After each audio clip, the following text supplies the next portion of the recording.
Hey guys, ఈరోజు అయితే నేను క్రాఫ్ట్ చేస్తున్నాను. ఆ క్రాఫ్ట్ నా బర్త్డేకి యూజ్ చేసిన మెటీరియల్ పడేయకుండా ఇలా షైనింగ్ పాంపామ్స్ చేస్తున్నాను. వాటికి కావాల్సిన material glue, tape, scissors, pencil and shining curtains and A4 sheet అనమాట. ఇది కలర్ A4 షీట్. మీకు ఇష్టం వచ్చిన కలర్ తీసుకోవచ్చు. అండ్ నేనైతే ఇప్పుడు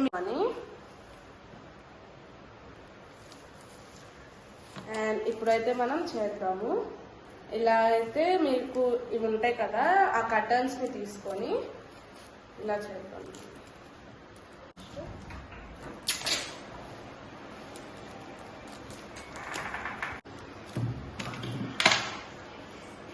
సిజర్స్తో కట్ చేస్తే ఇక్కడ మీకు అన్ఈక్వల్గా వస్తుంది, చూస్తారు కదా. అన్ఈక్వల్గా వచ్చిన వాటిని నేనైతే ఆల్రెడీ ఒకటి చేశాను చెప్పాను కదా, ఆ ఈక్వల్గా అయితే తీసుకుందామని చూస్తున్నాను. ఇలా తీసుకొని అండ్ ఇక్కడ ఇలా చూడండి, మనకు ఇక్కడ దాకా అయితే వచ్చింది. దాన్ని పక్కన పెట్టేద్దాం. అండ్ మనకైతే ఇక్కడ దాకా వచ్చింది ఇందాక పాంపం. ఇక్కడ ఇవన్నీ కట్ చేసేద్దాం. సిజర్స్ తీసుకొని ఇట్లా కట్ చేసేద్దాం. ఇట్లా మీకు కొన్ని పీచులు కూడా ఉంటాయి, అయితే కట్ చేసేసుకోవచ్చు.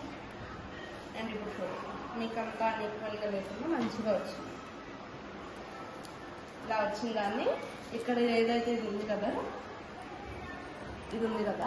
ఇదైతే మనం పేపర్తో చేసుకోవాలి. నేనైతే ఎలా చేశానంటే పెన్సిల్ పేపర్ తీసుకొని ఇలా రోల్ చేశాను.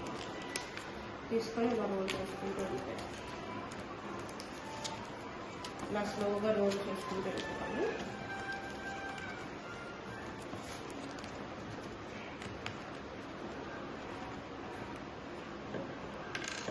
అండ్ నెక్స్ట్ దానిలో గ్లూ వేసేసుకోవాలి.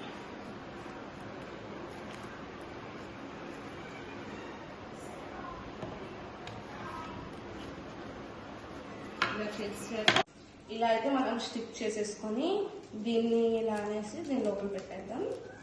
ఇలా ఫిట్ చేసేసి ఇప్పుడు pompom ready. These are the pompoms. బాగున్నాయి కదా గైస్. మీకు నచ్చితే కనుక లైక్ చేయండి, షేర్ చేయండి అండ్ సబ్స్క్రైబ్ చేయండి. మమ్మల్ని సపోర్ట్ కూడా చేయండి గైస్. Thank you, bye.